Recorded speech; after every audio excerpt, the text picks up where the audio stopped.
I know you guys didn't ask, but whenever I ever waited for you to ask, the reason you keep having problem in your relationship, your marriage, your workplace, your life is because you think you are special.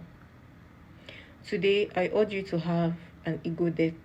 Sounds very painful, but the truth is very painful. The truth is hurtful, but it is what it is. Yes, you need to have an ego death. You are not special. Now, there's a difference between knowing you are not special and not loving yourself. Two very different things. I urge you to listen with an open mind, and I trust you to be emotionally intelligent to be able to discern or understand what I'm about to say. Yes, having an ego death is going to help you maneuver life, work, relationship, interpersonal relationship, intrapersonal relationship, whatever kind of relationship. Let me give you an illustration. The world is a very large body. Yes, and in this very large body, you are only but a speck. Okay, now I'm not talking about speck as in like, oh my god, I'm this person's speck. No, I'm talking about speck, a tiny weeny bit of the ecosystem. Like you are just this tiny weeny bit of it, like a dot in the whole. What is dot? You're like a dust particle in this whole atmosphere, because the earth is largely covered by water, and on the lithosphere, like this hard part of the earth, the populations of the ants are way more higher than the humans.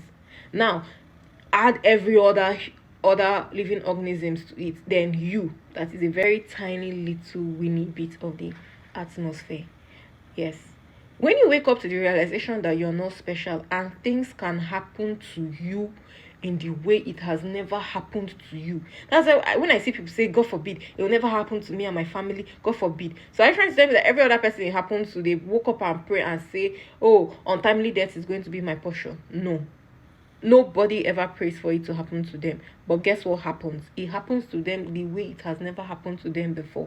Now, knowing that you are not special makes you navigate work, makes you navigate your marriage, makes you navigate your life in a way that you would live with peace and contentment for the rest of your life. Let me give an illustration with marriage or relationship, or yes, let me give an illustration with marriage and relationship. Let me use this popular movie that we all watch together, The Polygamy. So I'm going to buttress my point in a way that is going to be better understood. Jonasi had he had a bad marriage. Yes, he had a woman that loved him so much, but a shit is going to stink either ways. And he saw Matiba, that very beautiful lady that till tomorrow I'm angry she demoted herself from being a side chick to being a wife. Matiba thought she was above the program, that she was special. Jonasi would never do that to her, that Jonasi loved her. She would never be in Joyce's shoe. She would never. Look at what happened. She got it worse, safe. They stripped everything. She got it worse. She ended up with 2 kids. Then look at that smaller one, Lidani. That one, she thought, okay, she's the like baby of the whole thing. She's like this sweet 16. When she meets this man, she's going to get she left with nothing.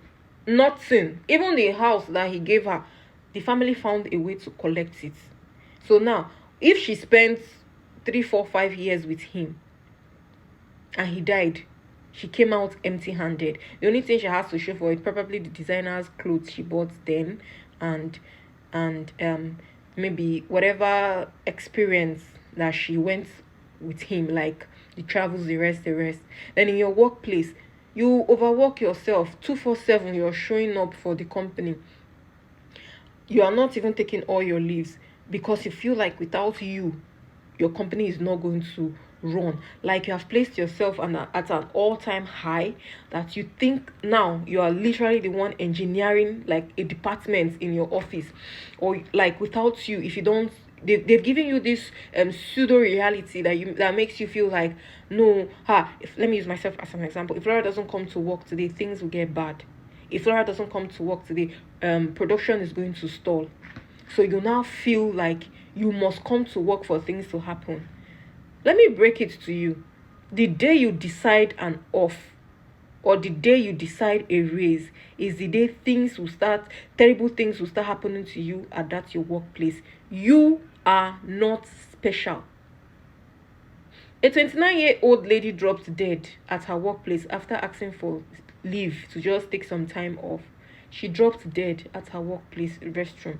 Guess what?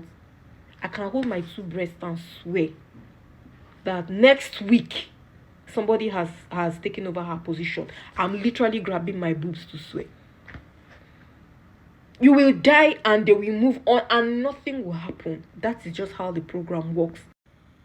So by the time you wake up and you realize, I'm an advocate that whenever you wake up is your morning. Like, I'm still learning and I love it for me.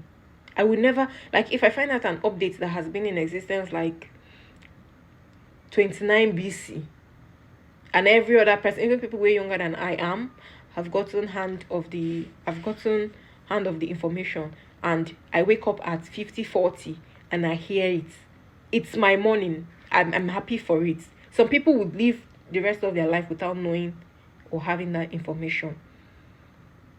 Have an ego death today.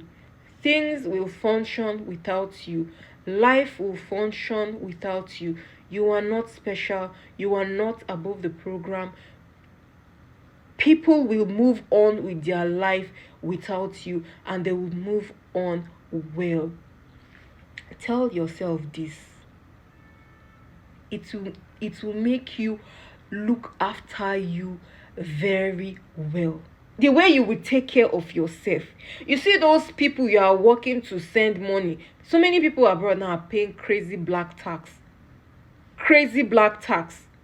If you slum and you die from your 12-hour shift raised to power 3, your 24-hour shift, I'm telling you, your relatives in Nigeria will be fine. Highest they will give you is maybe 3 months after your burial. They will sell all your property to bury you. They know you are young, you didn't die so well. They will sell all your property. You see that shift you have been standing to build house in Lagos, in your village, that land they will sell it to bury you. Why? Because they want to prove a point to the villagers that barely afford 3 square meal, that their child died well and died in money, so they will sell your land to give you a befitting burial. And you died at 30, you died at 25. That is how they will useless your resources. You lose yourself to keep your marriage. Your husband, your wife will go outside and pick. Even men don't even like women that struggle with them. Why? Because they know you've seen them through thick and thin. So they prefer a woman that is meeting them at their high to share and experience that good type of life, because this woman has not seen his struggle. That's why I'm still of the opinion any man that asks you to give him money is a man that do not like you. Men have ego. I don't know the kind of men you people used to be around with too. Men love to spend. Men have ego. They will not collect a farthing from you. Men can borrow to impress you. So when you now meet the one that you say, I lost myself because of him, that's on you, sis. Have an ego death today. It will be the best gift you give yourself for 2026. If you can have an ego death today, I give you the remaining half of this year. If your life do not turn around, come and meet me. I'll give you 100,000. If your life does not turn around, tell yourself you're not above the program. The way things will happen to you, you will never You will never believe what happened to you. Everybody pray. Everybody pray. Everybody hope. Everybody work. Everybody. The thing you think that you're doing, that you are doing like this, that you think somebody getting it easy and relaxed is not doing anything, is a lie. You. The difference is the information you get to handle life and how you carry about your life, how you carry about your day. That's the difference. So I want you to relax today. Drink 2 sachets of Capri-Sun and tell yourself this: I am not special. Only then will you sit down and carefully look after yourself. I am telling you the honest truth. I've had this death even before I knew what the name was called. And after I knew what it was called years ago, it has been working and helping me. It makes me see things very clear and act with my full consciousness. Thank you for coming to my TED Talk. Have a very beautiful weekend. You know I love you. I catch it.